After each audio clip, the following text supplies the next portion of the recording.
Okay, good morning, good afternoon and good evening to everybody. Welcome to the what is the first episode of TnoozLIVE, which is a little idea that we've been throwing around for a little while, which is basically harnessing, I guess you could say, the brain power of our many contributors who write for TNooz many times throughout the year, and just have a general, I guess we call it like a fireside chat. So what we've decided to do is launch these every fortnight or so in 2012. But what we thought would be an interesting idea is to actually launch the first one today. I guess you could say like a special edition. So what we wanted to do, given that we published our predictions 2012 list yesterday on TNooz, is actually quiz some of those that have been contributing to that, and that is the entire team, I'm glad to say. And also ask them what they think is going to happen next year. But one of the things that we wanted to do first of all was those that were with us last year, those contributors, we also wanted to kind of see where their predictions for 2011 ended up. Now, we don't want this to just to mock them and their less than oracle-like opinions, but what we wanted to do is just kind of gauge where they thought things were going to be this time last year and how that kind of panned out. So we do have quite a list of people that are going to contribute today. So there's myself, I'm Kevin May, I'm co-founder and editor of Tnooz.com. We have Alex Bainbridge from TourCMS. He's in Southampton in the UK today. We have Evan Konwiser, who is the co-founder of FlightCaster. He's in San Francisco. We have Stephen Joyce from Rezgo, who's in Vancouver. Valyn Perini from the OpenTravel Alliance, who's in Boston. Linda Fox, who's one of our writers in Europe. She's in London. Dennis Schaal, he's our US North America editor. He's in New Jersey. And my always glamorous assistant, Quinn, who's the CEO and my co-founder at Tnooz.com. So that's our panel for today.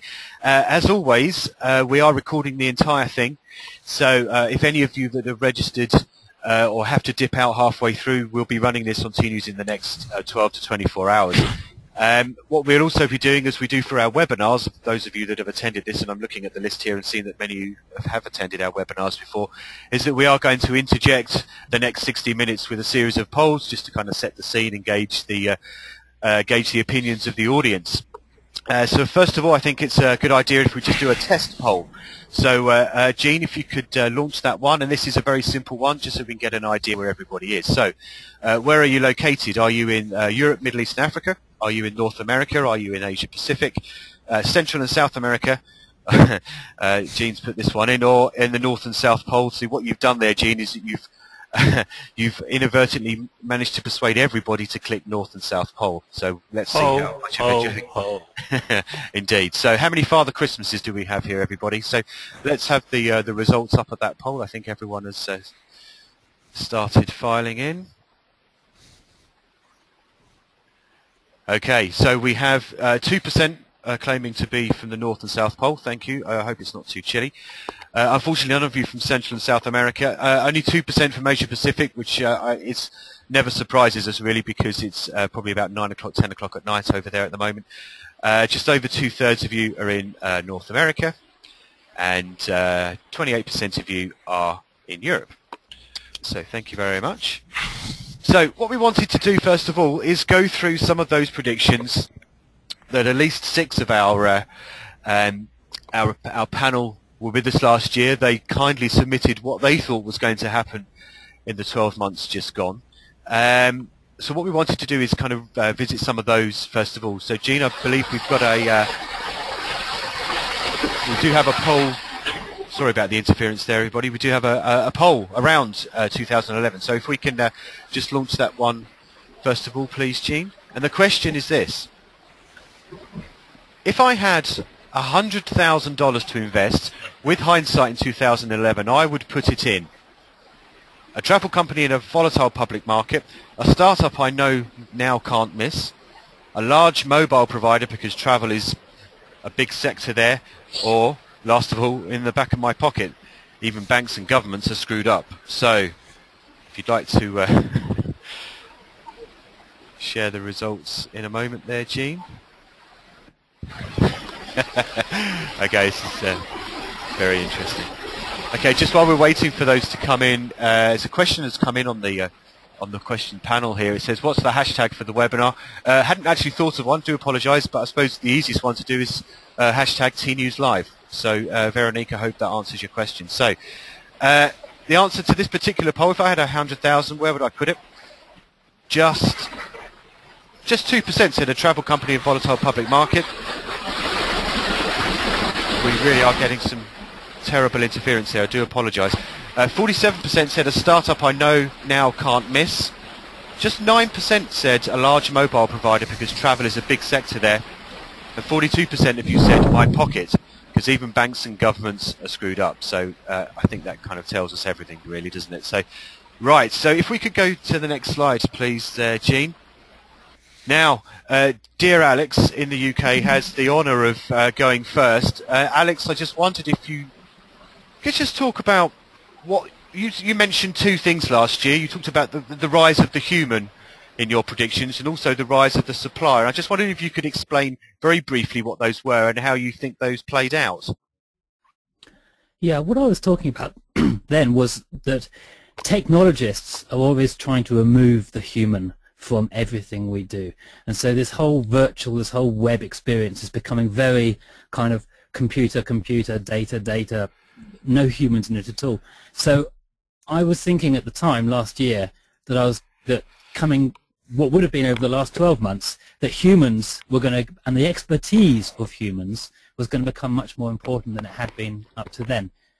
I was also thinking that suppliers were going to become more powerful on the web than they had been up to this point. So those were quite straightforward predictions, and I think I got them just about right, because in the last 12 months we have seen 35 new person-to-person tour and activity marketplaces come up, and these have all been about direct dealing with suppliers, about dealing with humans. So I kind of got the theory right. I hadn't actually spotted that this was going to mean that we're going to end up with 35 tour and activity marketplaces, but conceptually I was just about there. Okay, I'm just going to bring Stephen in here because obviously you and Alex work in the same space. I mean, do you agree with what Alex was saying then and how it's actually panned out for him? Well, I didn't see the peer-to-peer marketplaces come up either. I mean, there was some expectation that the tour and activities was going to show an increase in 2011 only because of the research that Focusrite published early on, and we tend to see an upswing in the number of startups when we see quantifiable research kind of show that market is worth a lot of money. So that wasn't particularly surprising. What did surprise me, and I've been pushing for a rise of the supplier, the same as Alex, for many, many years. So I think that was a little bit of a self-fulfilling prophecy, frankly. The more human side, I didn't necessarily see that one, primarily because the small businesses that we see in those segments tend to be very human-driven anyway. So I didn't see a huge amount of increase there, only because the companies we work with are already quite human-driven. I did not see the point-to-point marketplaces, though. That was a complete surprise. Yeah, the interesting thing, venture capital is still coming in to this sector in tours and activities, but it's nearly all coming in to direct supplier websites as opposed to websites that are running on the travel agent model. So nearly all of the action is about supplier-centric models, which is very different to hotels and flights. Yeah, just a quick moment to interject here. Some of you are doing this already. I mean, one of the things that we always encourage with our webinars and once we really get into TnoozLIVE is that we want people to ask questions, and some of you have clearly found the button already. For those that haven't, there is a panel on the right hand side that says questions, and you can send that straight to us, and then we'll answer those, or we'll get those posed to the panel as quickly as we can. One here though, from Zachary Einzig, who I think has attended every single webinar we've run, and he always does a question. I guess on this peer reviews, Alex, he says, do peer reviews like TripAdvisor count? No, because the thing about TripAdvisor is that you can only review a product, whereas the majority of these things that we're talking about in tours and activities are mainly services. Yeah. So there isn't actually a fixed product that can be reviewed, and that's one of the reasons why reviews work very nicely in hotels, but they don't work in tours and activities. So you have to take a completely different approach. So Okay. what works in one sector doesn't work in another. Okay, Valyn, Perini in Boston, you said you got a question here for Alex. So one of the, I think that Alex and Stephen are both right with this trend, but one of the questions I have about it is the VC money flowing in because they see that there's a pretty good exit strategy for these types of businesses, and that is, of course, to be acquired or to be bought or to merge with other entities and basically move out of the humans and back into online distribution where costs are lower.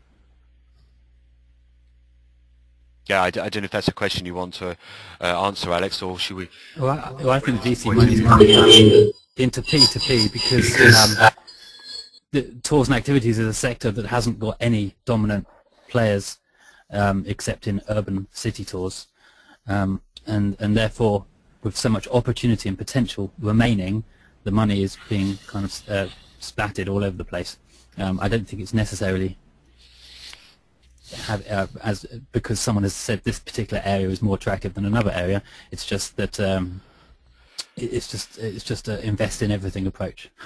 Okay, let's move on then to Stephen. Jean, if you could just bring up Stephen's 2011 slide. So, Stephen, you said you actually submitted, I believe it was 4 at the time, but you talked about it being the year of the QR code. You talked about Facebook Places and local businesses. You talked about some smart cookies will finally crack location-based services. You also talked about trip planning, site consolidation. But I think on these two, do you believe it was the year of the QR code or not? After all, and also, how do you feel that your prediction about Facebook Places turned out? Well, certainly on the QR code, we saw a lot of QR codes in the marketplace, both on posters, on websites, on newspapers, and advertising everywhere. So I certainly think that QR codes picked up a lot this year. Were they particularly effective? I don't think so. I don't think a lot of people used QR codes, especially on the marketing side, used QR codes effectively. So whether or not they actually got used well is another discussion. I think it certainly exploded, and a lot of marketers picked up on it. But I don't think it was particularly effective. And there was a survey done at the end of the year that showed that university students, the majority of university students that saw QR codes didn't even know how to scan them. So because they were expecting their smartphones to have apps built in that would automatically do it. So I think there's still a lot to be done in terms of having QR codes work effectively. One of the best examples I can think of is on our local newspaper. There's a QR code so that you can read the newspaper on your smartphone, but when you scan it, it takes you to the full website, where you're not going to read the full website on your smartphone. So there's really simple things are not being done well with QR codes, so I think there's still a lot of learning to be done with them. As far as the Facebook Places local business, that didn't happen quite as much as I hoped it would. I was expecting to see more reviews shift towards Facebook and towards these social platforms, although we did see in 2011 a lot of social travel sites come out of the mix that piggyback on the Facebook platform, so there's probably a lot of diversity in terms of where the reviews are being stored. But as far as having Facebook's review platform be part of the Facebook pages mix and be sort of where I was expecting to see a large growth of reviews, it didn't happen quite as much as I thought it would in 2011. Stephen, this is Gene on the QR code matter. I think where we were and are on this is sort of like where we were in Web 1.0 when people were using the web for brochureware, and more recently where we were at the beginning of social media, where companies really didn't know how to engage. Social media is very quickly morphed into social commerce, and I think you will see some more effective use of QR codes once people figure out how to use them as a tool rather than as a talking dog. Yeah, just another point on that. We've got a question here from Brent Garbeck. Thanks for your question, Brent. He asked, what is the replacement IT solution for QR codes then, if it doesn't take off or whatever? I mean, is it, and when do you suspect something like that might be available? Oh, I don't know if there's a lot of different types of codes that are being used. Microsoft has a version that they've made available. There's other versions of quick response codes that are out there. This particular one is the square one that is probably the most common. I don't know if there's an IT I haven't seen any competitors to the QR code that have come out that have been quite as popular as the one that we're all familiar with. I think it's just a matter of people and businesses understanding how to use them more effectively, and we'll start to see them proliferate more and become more popular in the marketplace if they're done well and if people understand how to actually use them. Okay, great. Thanks, Stephen. So let's move on to Valyn, I believe, next. So Valyn, hi. Your two were around niche and local and long-term content, continue to move online, hopefully in a traveller-friendly form, and you also talked about agreements over IT infrastructure. So were you right? Were you wrong? Were you somewhere in the middle? So for the first one, I was definitely right. So if anybody's paid attention to long-term inventory and information access online, we're sort of right in the middle of a big pile-on of pushing onto the internet. So that one I got on, and frankly, that's a pretty easy one to get. I have to say that was kind of a softball for myself. But on the second one, I was totally off. So the second one was much more technical about companies adopting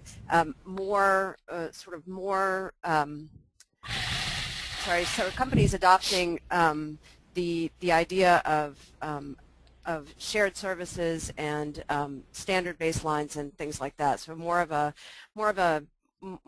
sort of cloud-based, but a little more technical. And frankly, I was just a little too far ahead of myself. I think by about 2020, this prediction will come true, but not in 2011.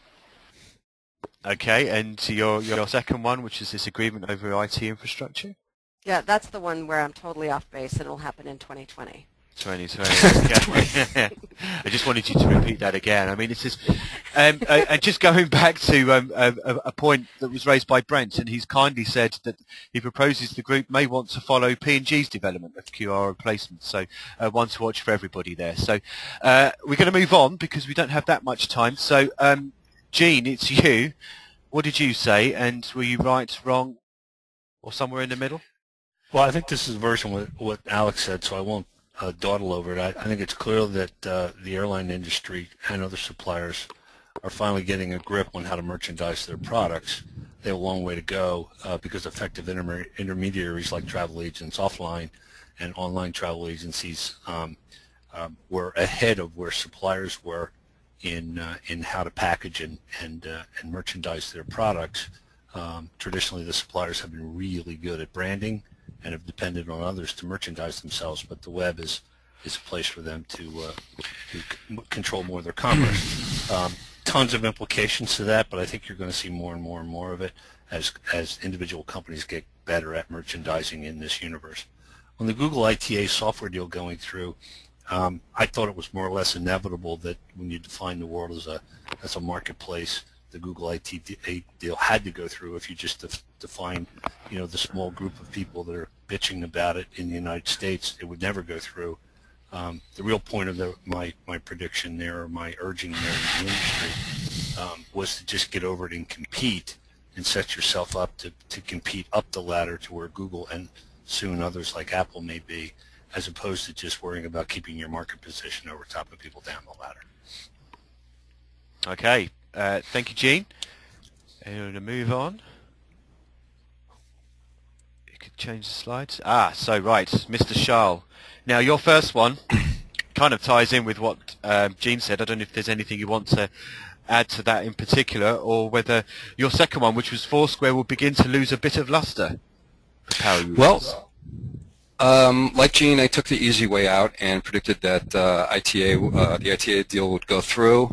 And I also interjected that Kayak would have some problems getting getting out of the IPO starting gate. With Kayak, it's much more the ITA deal definitely looms large over them, but it's much more complicated than that because of the collapse of the whole IPO market. The big surprise in the ITA deal, I was shocked when it came out that Google Flight Search emerged as an airline-only product. Meanwhile, I strongly disagree with the people who are whining about it that Google Flight Search is subpar or is another Google buzz, because I definitely feel that we ain't seen nothing yet. The product will mature, it'll go international.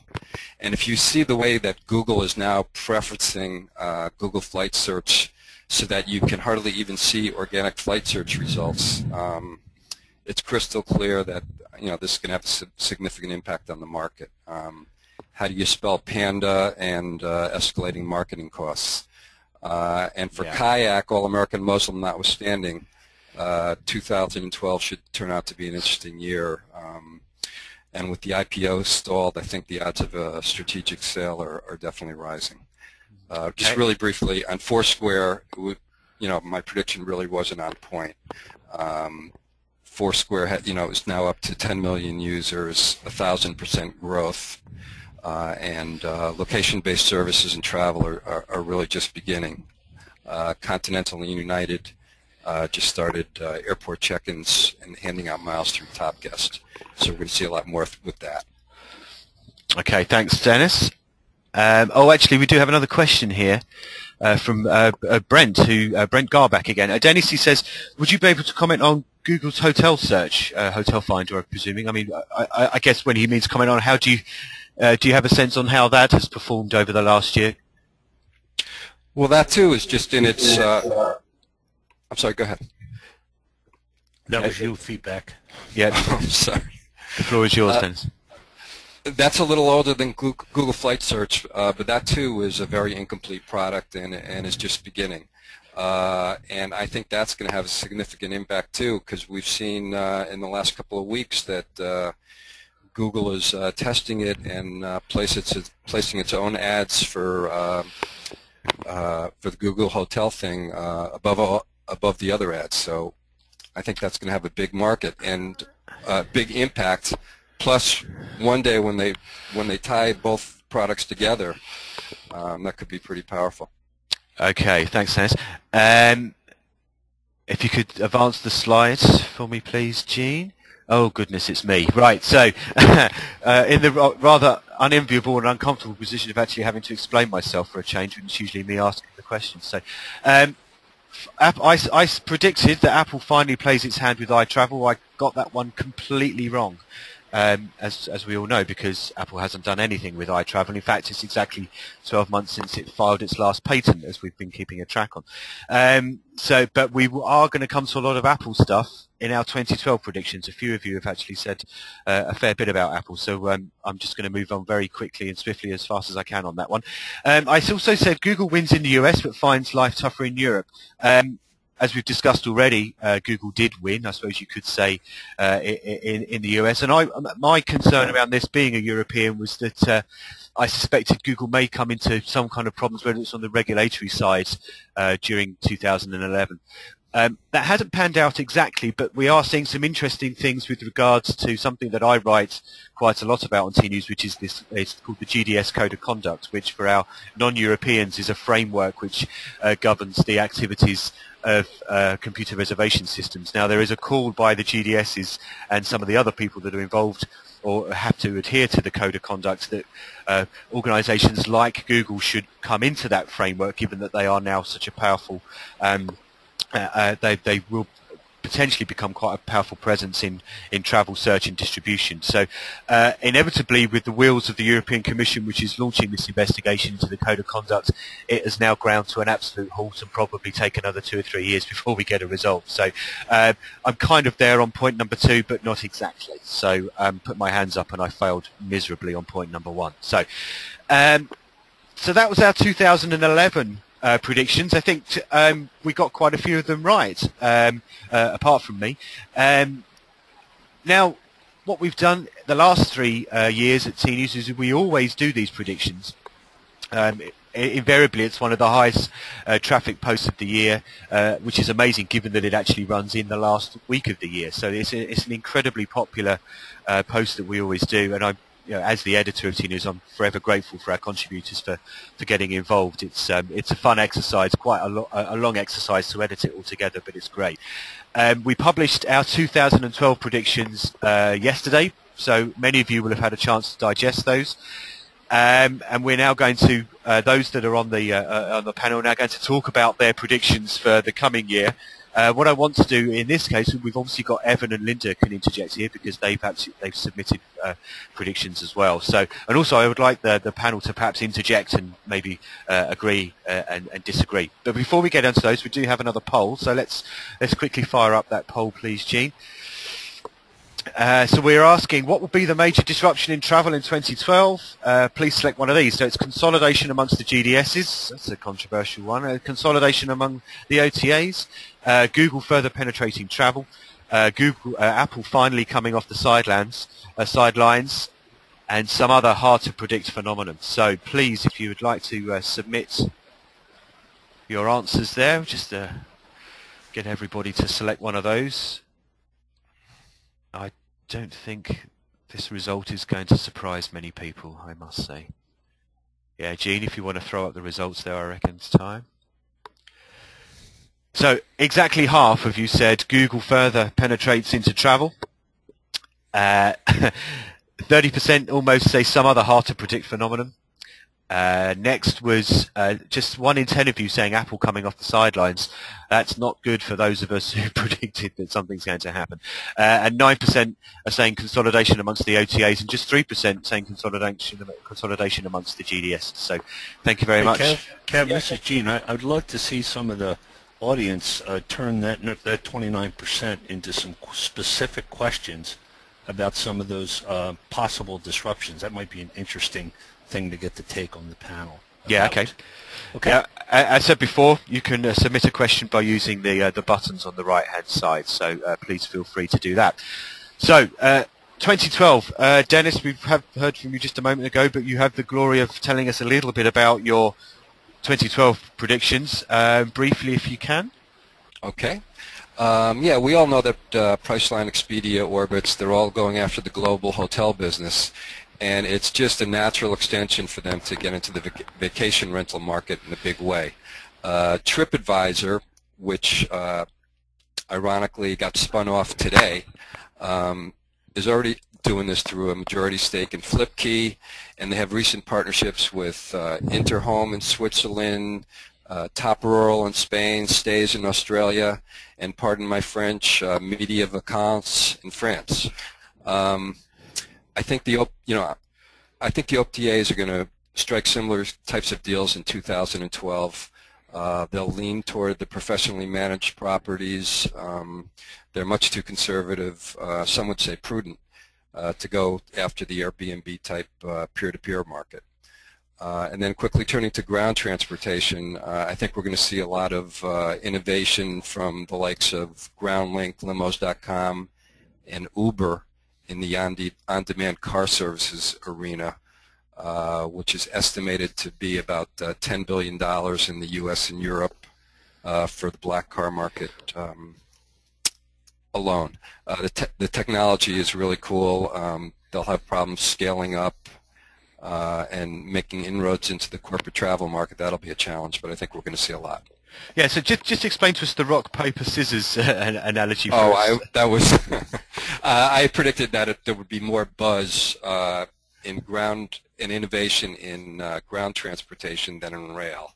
So rock, paper, scissors, okay. Car services beats rail. Okay, great. Okay, wow. Okay, I think we've identified where that interference was coming from. Let's hope we can get some of her finely crafted words. Linda in London, your 2012 predictions, I mean, what did you suggest on those? Well, I just wonder how far the negativity surrounding user reviews is sort of impacting on consumers, and whether the hoteliers who are sort of falling victim to what they say are fake and malicious reviews will perhaps steer consumers to write reviews, but on sites that verify their reviews. So that was my first kind of prediction. Okay. Yep. Clearly, that's with the background of what we have the Advertising Standards Authority ruling about to come out in the UK in the next couple of weeks, and obviously I think there was another report made to the FTC in the States. So quite interested to see how that plays out in the next few months, and clearly discrediting the industry as a whole. Yep. And then my other prediction was that, sites, Living Social, Groupon, just to name two, I think the consumer's getting a bit sick of discounting. Over here in the UK we have a company called DFS, which is for sofas. They have a discount for 6 months of the year, and the next day they start another discount for the other 6 months of the year. I think consumers have got up with it. We've already seen companies like Priceline with its tonight only come in to take some of the flash sales on Expedia with its Groupon deal. So I do think maybe some of the big guys will take them on themselves, and that might lead to consolidation in that sector. Yeah, certainly Tim Hughes, who's not on the line today, who is in the flash sales space, one of his predictions was that actually flash sales is expected to thrive. I just wonder, going back to your point there about the big guys getting in on the concept. Obviously, we've seen Expedia moving in with Groupon and doing stuff like that. I mean, I guess to come to you, Stephen Joyce, on this, because you've been quite vociferous about couponing and Groupon and flash sales. I mean, do you agree with Linda, or do you suspect it's got a little while longer to run, this kind of idea of flash sales?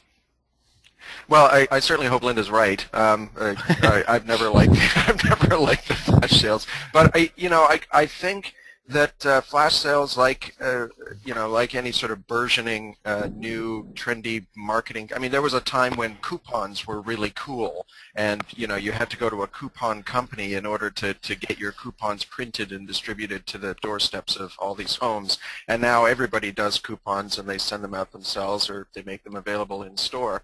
So I think what we're going to see is that incumbent businesses and travel businesses are just going to start doing their own flash sales, because the technology is really not very hard. It's all about getting the deals out to the user base. And certainly, if you can offer your own users, flash sales in order to drive more business or to drive more loyalty, then I think that's the direction that it's going to start to go. I think the bigger companies are going to start having trouble trying to make it worthwhile for businesses to use them in the long term. So I hope Linda's right. Can I add one thing to that, Kevin? Yeah, go for it, Linda, please. No, it was just to say that, as the economy continues to bite, I think the hoteliers, the suppliers themselves of these deals will be looking to leverage their deals with the OTAs as opposed to new kind of distribution channels. Linda, Jean here. Good point there. I did have a question about number one, and for some amplification. With TripAdvisor coming public today, as pretty much a one-trick pony media company that does reviews, with a growing business on the business listing side, but they're pretty much a review company moving towards vacation rental reviews now as well. What do you think the opportunity is, and what are you seeing in the market for verified review sites? Somewhere between TripAdvisor and Review Pro, Revenate, and other companies that put tools in the hands of hoteliers. Are we seeing much development of companies who have a different model than TripAdvisor? Well, over here we've got Holiday Check, and there's another one, and the name escapes me at the moment. And they both. Oh, sorry, there's Revu as well, which has just moved from the sort of consumer goods sector into travel space, and they all go for only verified reviews, and are making quite a big noise about verified only reviews at the moment. So I do wonder whether the consumer will start to sort of see some holes in the TripAdvisor model. Okay, I'm just going to. We don't really have a time as such. I just want to keep on going. Just a couple of points that have come in on the question board around flash sales. Don Birch, hi Don, you're a regular listener. It says the issue with flash sales is not the volume, but actually the lack of relevance, because people actually do like a great deal. So that's a great point there. Robert Cole from Rock Cheetah, who actually just wrote a great post for T-News earlier today about fake review optimization. He says his prediction around reviews is that the FTC inquiry into reviews will actually go nowhere. He adds review sites already well covered by existing legislation that holds them harmless for content publishing by their users. He says he's less sure about the ASA, I think as many of us are, but logistically impossible for third parties to validate identity and veracity of user reviews or opinions. So thanks ever so much for that, Robert. We'll come to some of the other points raised as we move on. So dare I say, one of the newbies at T-News, Evan Konwiser, welcome. It's been a pleasure having you with us, and your first chance at predicting the future. You've got a bit more of a controversial take on it. Sounds like you disagree quite a lot with some of the things that Dennis was saying, certainly on point number 1. Yeah, take a bit of a contrarian approach to the Google issue here. You know, I think this is not a flip-the-switch impact on the industry. I think it's a slow movement, and over time, Google certainly will have impact given the amount of search that they control. But that doesn't mean that it's not just another customer acquisition channel for OTAs and metasearch, and they will have an opportunity to get in as Google figures out their product, as we've seen them already switch from an airline-specific product to one that does include OTA and meta ads, you know, even in its first few months. We also have to remember that Google is not a travel company. They're figuring it out just like others, except Kayak and Expedia and Orbitz have, you know, a decade worth of experience, many of them, and Google is coming up the learning curve.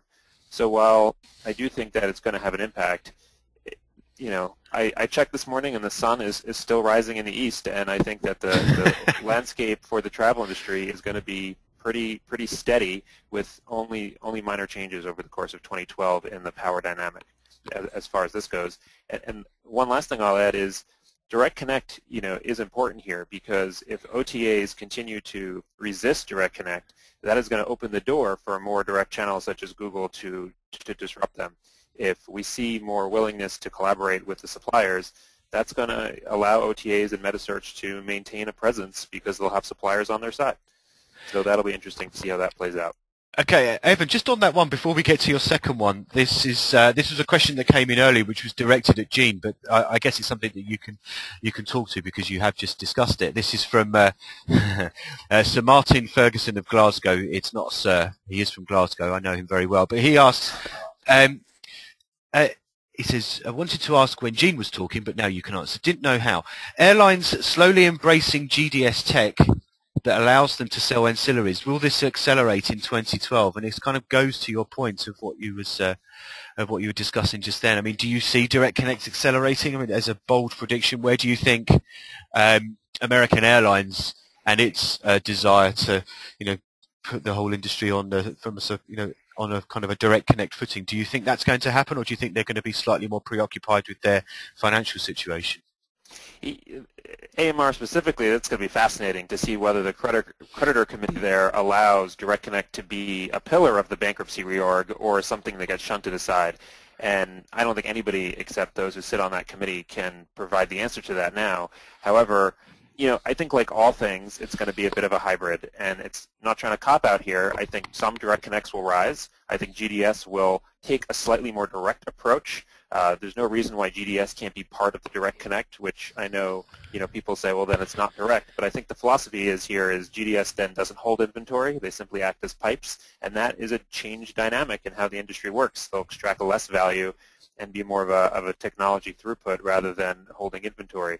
So I think we're going to see an evolution, and maybe coming out at the end of 2012, we'll see a new model that is not quite perfect direct the way AMR has wanted, but probably not a full-on GDS model looking forward into the next few years. Okay, hey, Ken, in the oil industry, at least in the U.S., big companies can join forces on technology that allows them to probe for oil. They can't collude at the pump.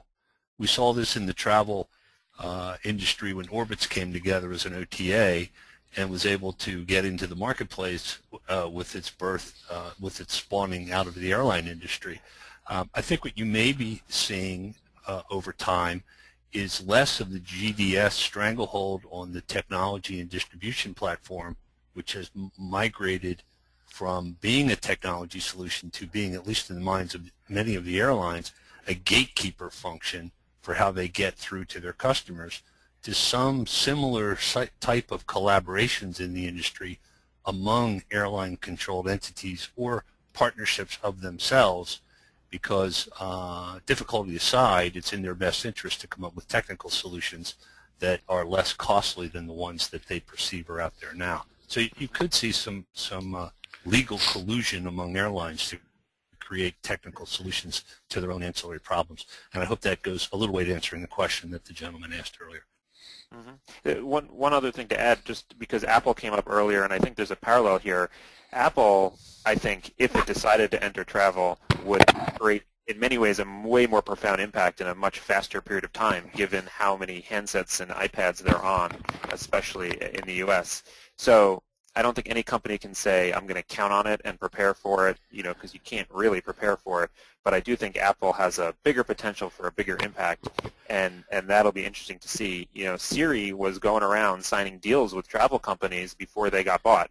And when they got bought, or even in the weeks preceding it, they went around and basically went and said, no more. We're shutting all those off, top secret, sorry, see you in 10 years. And nobody's heard from them since. So I think that if Apple's working on it, they're doing it very secretively, which is how they work. But that's something that I think will increase chance that we'll see something from them in 2012, maybe if not the following year. Okay, we're not going to steal Gene's thunder too much because that is one of his particular predictions. Sorry, Gene. Just a quick question that's come in from Ed McCardle, who's actually not that far away from me here in the UK. I mean, he asks you, Evan, I don't know if you want to answer, I can certainly give an answer. He says, do you think Google will roll out an international version of Flight Search in 2012? I think the answer is yes. Yes. The thing to remember is they bought ITA and bought, not partnered, not licensed, bought, and now they have a lot of technology that is not nearly as international friendly. So whether ITA invests big in international or whether they partner with somebody else to get international inventory or how that works is TBD. But I think the obvious answer is, yeah, they're going to have to do something, and they're going to have to do it in 2012. Yeah, I mean, just on that, Ed, Dennis and I were quite lucky to sit down with Jeremy Wertheimer in Miami earlier in November, and this specific question of the international rollout of Flight Search came up, and Jeremy said it is definitely a plan. He did say soon, where obviously soon is quite a flaky word. We don't know exactly what soon is. When asked, or when kind of pressed further as to exactly how it would do that, he wouldn't give much away except to say it would try and have as many connections with airlines as it could. I'm presuming in the same way that ITA does. But it also rather mysteriously said that it may partner with data providers. Make what you will of what a data provider is that would help it with Flight Search. So that's it's clearly one to watch, but there's nothing definitive on that just yet. We've had a lot of time with you, Evan, so if you could just go to number 2 quickly. You said there's no winner in social travel. There's a couple of us have got this one as well. So. Yeah, I think the point here is we see a lot of features. We don't see a lot of companies. And as far as the startups world goes, and some of them may evolve to companies, the ones who have raised enough money to figure it out, but it's going to take a long time. And so I think for the duration of 2012, it's going to be a lot of features and a lot of experimentation, and probably no clear winner. Okay, let's move on to Stephen, because you've certainly got this one as well. So, Stephen, your two location-based services become more ubiquitous, and you also talk about social trip planning. So, the first one, what do you reckon then, Stephen? Yeah, I think interesting, and just somebody had commented on the post that Facebook actually didn't acquire Gowala's technology, that they just acquired the management team. But I think that's probably more important than their technology, because frankly, if they have a team behind it, they can do some interesting things with location. And so I think, by integrating location more directly into the Facebook app, making it easier to use to tag yourself and to check into places, that it's going to become a little bit easier for consumers to use location-based tools. I mean, we found in 2012 that something like less than 5% of mobile users even use location-based services right now. So I think we're going to start to see that it's just going to be part of the DNA of smartphones and of mobile applications, that location is going to be more important and will just be part of the structure. So. So that's the location-based stuff. As far as the social trip planning stuff goes, you know, we've seen so many in the last 2 years at the Focusrite conference. We've seen this sort of blossoming of social trip planning sites. Other than maybe GoGoBot, we haven't seen a lot of them gain any kind of huge traction. Somebody had asked at the conference and afterwards why there wasn't a Zynga of you know, social travel on Facebook. And I think the issue there is that people love to play games where they plant plants and tend their cows. They don't necessarily take trips all that often, right? And so you can sit there and play Farmville all day long, but you're not going to sit there and plan your trip for 5 hours a day every day of your life. So I think the issue there is that people just don't take enough trips to warrant them spending that kind of time in a social environment planning their trips. That and for some reason everybody has this notion that planning trips is a pain in the butt, and I don't agree. I think that planning trips and researching and doing all those sorts of things can be a really interesting and exciting part of anticipating that experience. So I have a slightly different take on the whole pain in the butt approach to, you know, the problem that they're trying to resolve. I agree with Evan that it's a little bit too early, so I don't think we're going to see any big movements there. Okay, thanks, Stephen. Let's move on. Valyn, will you be as successful or not as your 2011 ones? Just talk us through your 2012 predictions. Yeah, so I will in fact be successful once again on my first prediction because because it's a gimme, right? And it goes back to, you know, Dennis talked about it as well when he talked about vacation rental, ground transport. I mean, I would add hostels, hostel inventory, tea times, that type of thing is moving online at a really fast clip, and I think it's going to go even faster as consumers get used to it and demand it from the providers. So I think that I'm very safe in that prediction. I do have something to follow on from Dennis. He had talked about ground transportation sort of winning versus rail in his rock paper scissors prediction. I think the issue there is that's true. Ground transportation will win in the U.S. Because frankly there's not a whole lot of rail inventory to go online in the U.S. and in North America. But I think the opposite is going to be true in Europe because of the work that the European railways are doing now that the EU has cleared some regulations about passenger rights and access to tickets. I think actually rail will win in Europe versus ground transportation. Yeah. And then the Sorry, Valyn. I was just going to say on that point. I mean, I'm very much inclined to agree with you. I think it's interesting that the 2010 Focusrite conference, that the winner of the Travel Innovation Summit that year was Silver Rail from your neck of the woods in Massachusetts, and I think that was interesting, not least because it was a B2B company, and it's B2C companies that get all the buzz at kind of innovation and startup shows. But I think that it was great that a company at a US conference that was clearly going to be something that would probably win, have more successful in Europe, also won. And I think, you know, if you just look at the mutterings from the GDSs over here in Europe and how much effort and emphasis they're putting on the expansion of the high-speed rail network here, and what essentially that is going to do to some of the shorter haul flights. I mean, since the Eurostar, for example, came along between London and Paris, the London and Paris air route is almost negligible now. I mean, it's a huge percentage of people go via rail now. So I'm inclined to agree with you there, but the rail is certainly, from a European perspective, is probably the one rather than the ground transportation. So sorry, just a point I wanted to add there. Your second one, simpler, smaller, scalable, standard.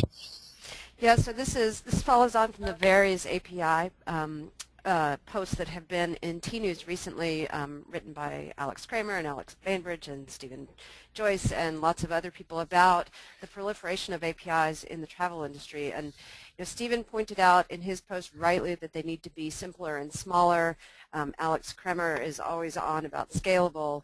And of course my job as the CEO of OpenTravel is to go on and on about standards. One of the things that supports my first prediction actually is the activity that we see in OpenTravel. So we're seeing lots of activity in standards development, in tours and activities, in rail, in ground transportation, in hostels, in tea times. So, and these entities they have a much simpler inventory type than air and hotel, for example.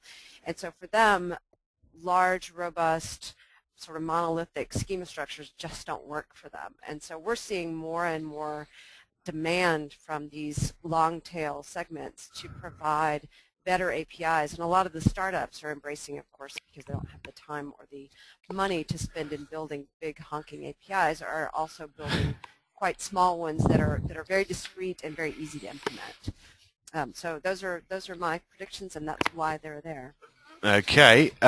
We don't have an awful lot of time left, so 10 minutes. So if it's okay with everybody that's listening and our panelists, we may go over just by a few minutes so that we can, continue the discussion. So, back to you, Alex. You had the pleasure of kicking us off on your reflections, but you've had a little more time to think about what some of the others have been saying. Your 2012 predictions: non-transactional travel startups continue to struggle, and web tech improves overall experience, not just the booking. Has anyone actually seen a successful travel startup? There haven't been many successful startups in the last that have really gained traction and made a business out of social trip planning, itinerary sharing features. I'll interrupt you. What about Priceline, the first or second most valuable company in the travel industry?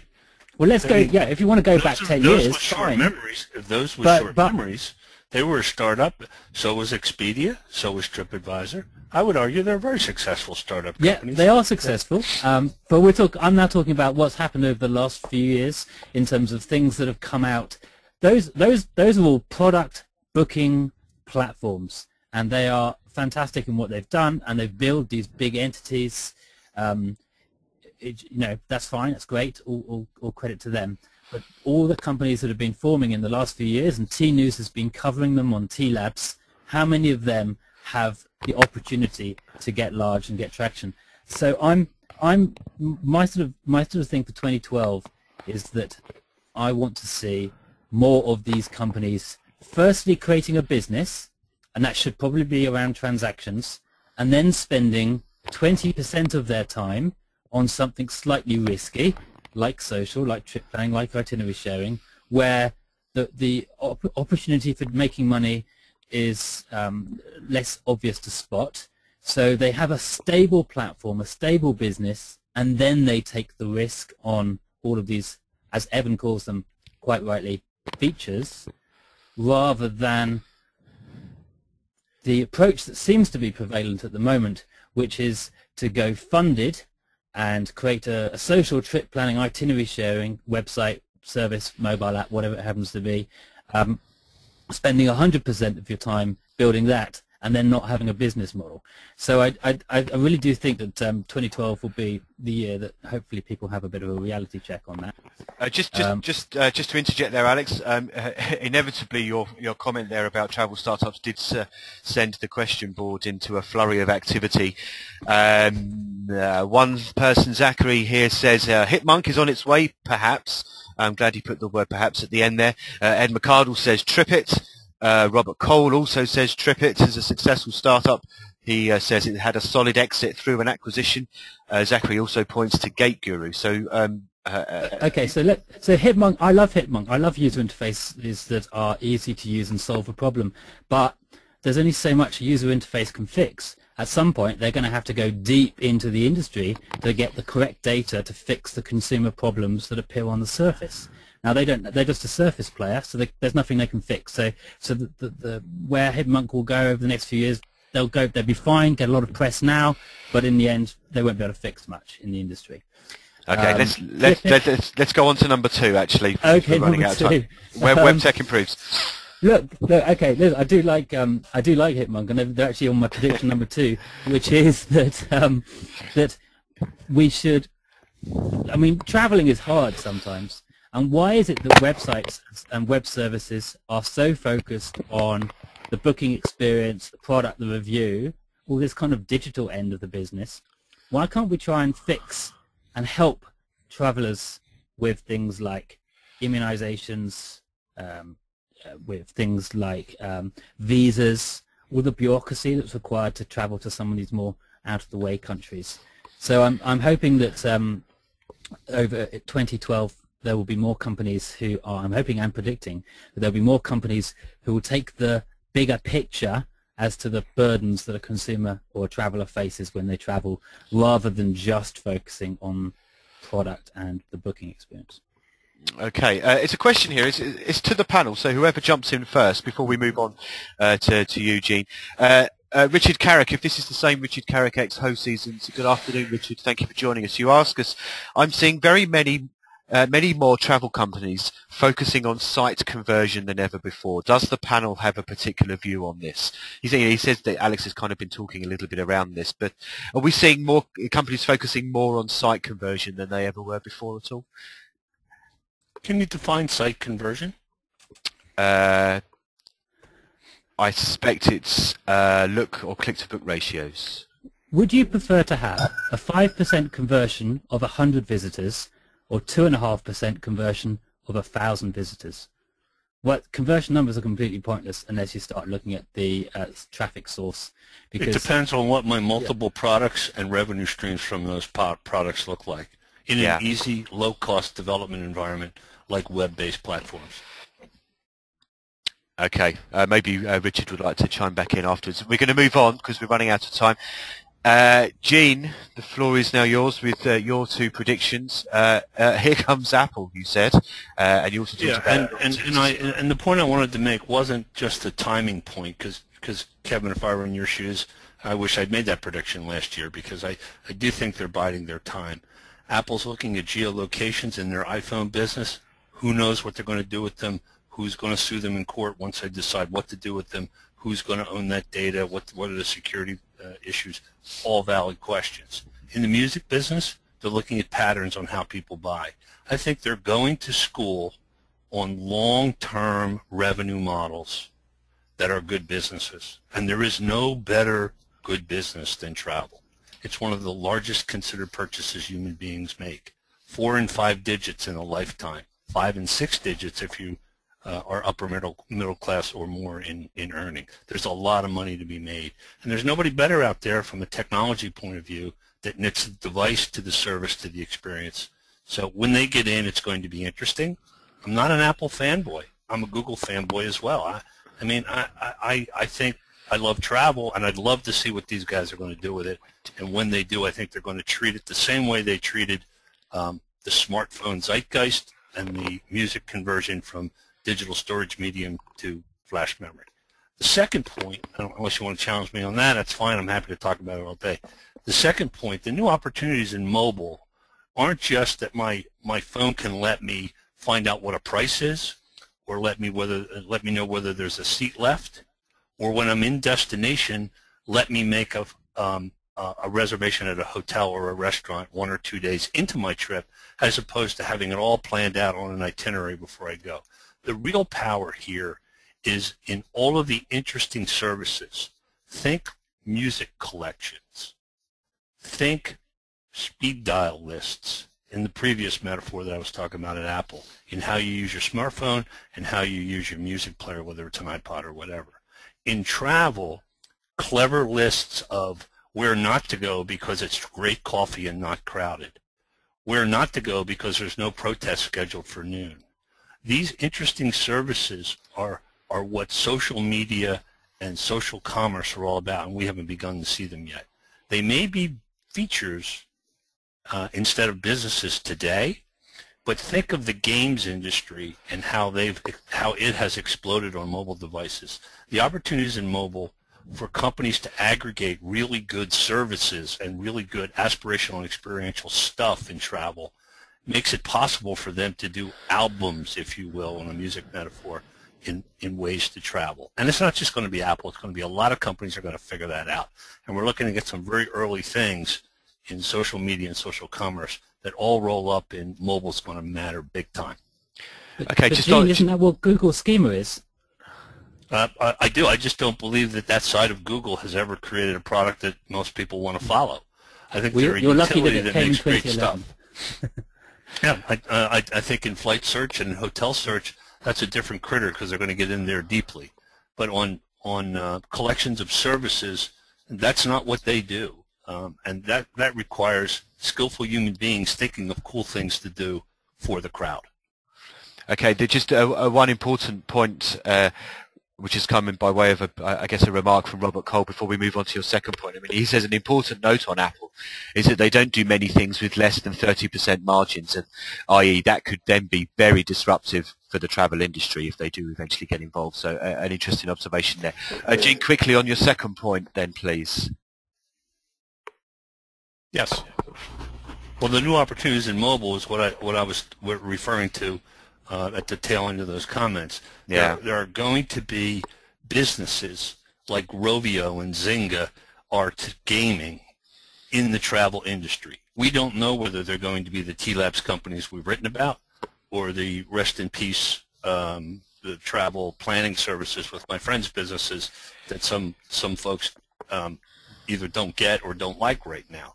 At some point, there will be platforms of interesting, aspirational, inspirational things to do in travel, sort of like tours and activities. And that is an exciting opportunity for the mobile platform. Okay, thank you, Gene. I think it's back to me again if you want to flick the slide. Yes, so I played it safe this time, given how dramatically I failed with my launch of iTravel for 2011. My two were as follows. So I said that social travel comes of age. We've covered, social trip planning quite a bit on this particular show. I suppose my only point that I want to, need to add is that there are so many of these. There aren't as many eyeballs, I would suspect, to go round. I just wondered, what will 2012 bring for a lot of those? I think there's going to be some kind of big shakeout. Those without the traction to keep going in terms of getting revenue, it's so many of them are reliant on media revenues, whether that's affiliate deals with product suppliers and things like that, or just on-site advertising. There's not a lot of money for those if they don't have the eyeballs. And we've seen a lot of kind of social integration with many companies, but we haven't seen, one of the biggies, dare I say it, come in and try and do something similar. So, Expedia is trying to do things with Trip Companion, and that's more of a test, I would suspect, at the moment. But, what actually happens when a really big brand comes in and tries to do something in the same way that TripAdvisor did with its Facebook Connect a couple of years ago? So that was my first point. The second one, which hasn't really been brought up, not on this particular call, but there was someone else on the predictions list who kind of agreed with me. And this came from some conversations that we've been having with various kind of, those involved in the investment community over the last couple of months. And there's just this sense that the lots of companies, travel startups, have received an awful lot of money in funding from VCs and private equity over the last couple of years. There is a sense now that due to the wider economic situation around the world, that there is either less money floating around in the pot within those venture capital companies for them to invest, or they're just becoming slightly more prudent in how they invest it. So I just wonder what will happen to those that are looking for funding just to get off the ground. I think they will find it a lot harder. But I think the more important one is what will actually happen to those that have already launched, that have gone through their first round and are arguably looking for their second round in order to continue, and what happens when they suddenly start to struggle to get that second round. Now, I don't know, Gene, you've been involved in startups, whether you have a particular point of view on that, but it's certainly something that we're hearing a lot more of over the last couple of months, that there's this sense that they're becoming a lot more discerning, and arguably that there is money, that the money is running out for startups. Think back 3 years or less, Kev, to the slow, low, mo comments that John Doerr at Kleiner Perkins made. They were among the first to put out a $125 or $150 million venture capital fund for smartphones. I think it was an iPhone fund. I think that in general, venture capitalists who are new to the game, who have smaller funds, tend to follow the soccer ball down the field like the little kiddies, and the really smart ones are out on the wing waiting to have the ball passed to them. So there's a lot of money floating around, and a lot of that is in incubator levels of several hundreds of $1,000s, or maybe some low several millions of dollars. But some really big honkin' plays like Home Away, Kayak, and other businesses like that when players that are very well capitalized as venture capitalists and very experienced and very networked to get the right teams put together to do this, rather than teams of people who just have stars in their eyes and have never done it before, are something I would keep my eye on. I have a friend who's a long-time venture capitalist who says, Gene, there are two types of deals in this world. There are get-rich deals and stay-rich deals. I only do stay-rich deals, he says. And I think you need to think that way. It's not cynical. It's just smart. Yeah. Okay. Thanks, Gene. This is Kevin. This is Evan. Can I make a quick comment on that? Of course you can. Just from the Silicon Valley perspective, I mean, what you see now is a lot of money heading into from angel funding and VCs putting in more angel-like rounds, seed rounds, less than $1 million, and a lot of it's in convertible notes. And what that means is a lot of companies that 3 years ago or 5 years ago or 2 years ago would not have gotten funding are now getting $500,000, $800,000. It gives them a year to build a product, get a product out, and see if it has legs. And then you're right, a lot of those companies will not get follow-on funding, especially if the economy doesn't pick up and VCs get a little nervous about how fast they're spending their funds. But that's not bad for the industry. It means that, yes, these stars in their eyes entrepreneurs, these 18-year-olds and 23-year-olds get a chance to build a product, whereas prior they might spend a few months on their own money and then give up. So I think that's a dynamic we're seeing all over Silicon Valley and in the tech world. And while it will result in more companies we've heard of failing, it's overall probably going to lead to some better quality companies going forward. Okay, we're going over time now. I just wanted to throw in just one last question that didn't actually come up on the prediction list. This has come actually from one of our other nodes, Timothy O'Neill Dunn, and whoever jumps in first can answer this one. So he asks, and let me just scroll back up to his question here. And I do appear to have lost it here. I mean, he asks. It's actually a subject that's kind of come close to our hearts a little bit at TNews over the last couple of months, ever since we ran one of our T-hacks in Boston at the offices of Google ITA, and one of our co-founders, Fred Along, was there, and he seemingly scared the pants off everybody by suddenly talking about big data. And we've obviously talked about it a fair amount on TNews and at some of the things that we've been running, some of the events around the world. I just wondered if someone would like to kind of predict whether we will see big data come to the fore, even if in a fraction of a way during 2012, or is it too utopian at this stage? I mean, Stephen, Valyn, is this something that you've got a particularly strong opinion on? Valyn? Yeah, I'm here. Yeah, go for it. I think that, I mean, there's a lot of talk about it, and the question is going to be how accessible the owners of the big data are going to allow it to be. So, as tools are built that allow for the easier manipulation of big data, and there are articles about tools being built every day in big newspapers around the world. So the tools are available to work it, but what the unanswered question is, are the companies that own that data going to make it available? And until they make it available, it's kind of not even worth talking about. Yeah, so that's pretty much a no for 2012 then, Valyn. Sorry, that was a question. Well, it just sort of depends on how if well, it just kind of depends. If the market puts enough pressure on the big data owners, then yeah, they'll open up. But until they can see value.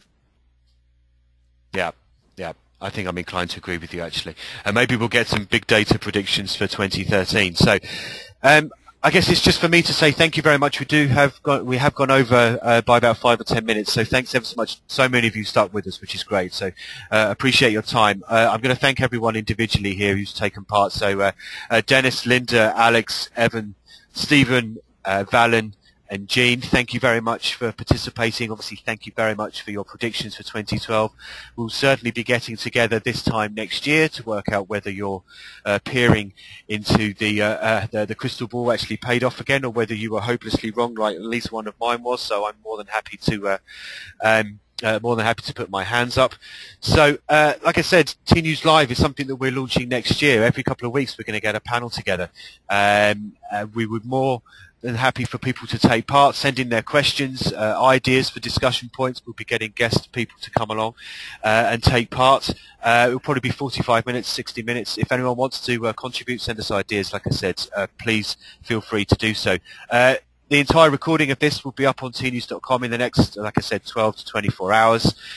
So once again, thank you very much to everybody for listening. Happy holidays, Merry Christmas, and a Happy New Year. And we will speak to you all in January. Thank you very much to everybody for listening, and thank you very much to the panelists. Goodbye. The